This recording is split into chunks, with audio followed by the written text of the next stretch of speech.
Gràcies, senyor president, senadores i senadors.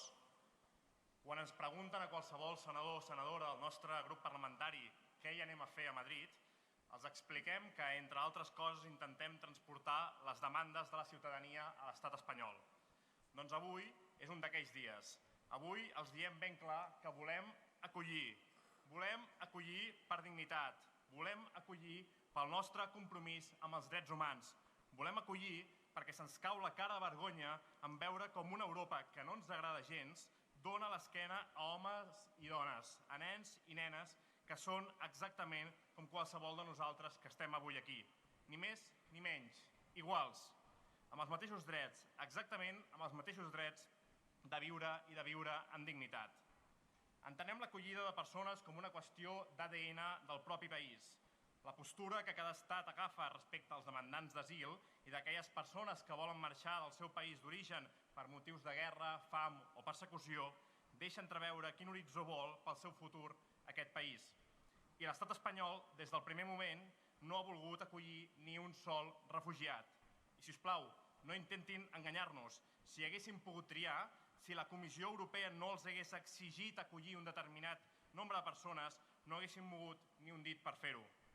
Al capdavall, la situació dramàtica que viuen molts homes i dones a la frontera est d'Europa la viuen des de fa molts i molts anys a la frontera sud, a Ceuta i Melilla. El govern espanyol està d'acord amb la manera de fer d'Europa, deixar morir milers de persones al mar, enviar-les a un país que no garanteix els drets humans, etc. I estan d'acord perquè, com deia, fan exactament el mateix al sud. Els disparen pilotes de goma al mar i els deixen sense protecció en un país que tampoc és garant de la defensa dels drets humans. I ara, al final del torn de portaveus, el grup que dona suport al govern ens explicarà que tot això que diem és fals, que faltem a la veritat, que és demagògic i que s'està fent molta feina per acollir allò pactat. Doncs mirin, fa gairebé un any, en aquesta mateixa tribuna, els vaig explicar que dels 17.000 refugiats que s'havien compromès a acollir, n'havien acollit només una vintena. Els haig de reconèixer que d'ençà d'aquell moment les xifres han millorat. I si em permeten un petit càlcul, seguint els números entre la gent que han acollit i la gent que es van comprometre a acollir, trobem que d'aquí a uns 30 anys hauran aconseguit el seu objectiu total.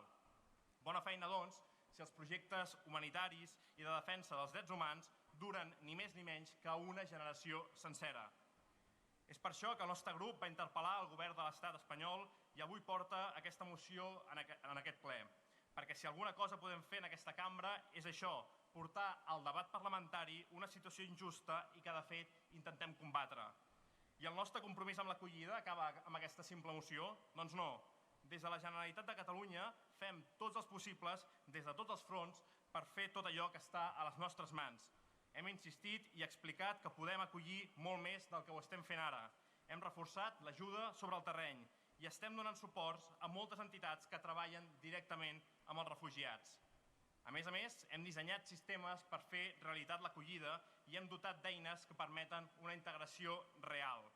Hem fet tot el que podem? Sí. Hem fet tot el que podem? No. Rotundament no. Els demanem que l'Estat deixi de ser un tap per acollir refugiats, un coll d'ampolla. Nosaltres estem preparats. La ciutadania ha expressat que vol acollir. Deixin que, almenys en temes humanitaris, puguem decidir que sí, que volem ajudar. Volem que s'acabi la frustració de molts milions de persones que volem però no podem. Deixin que la ciutadania hi aporti el seu gra de sorra. Deixin que els governs de Catalunya, del País Valencià i de les Illes Balears puguin acollir. Us ho demanem. Us ho demanen els governs. Us ho demana la ciutadania. Us ho demanen, com a última demanda de vida, milions de refugiats i de refugiades. Si us plau, deixin que acollim. Si us plau, deixin que acollim. Deixin que siguem el que som, un poble acollidor, que obrim les portes de casa nostra de bat a bat i que no volem mirar enrere i avergonyir-nos de no haver ajudat aquells qui ens ho demanaven. Moltes gràcies.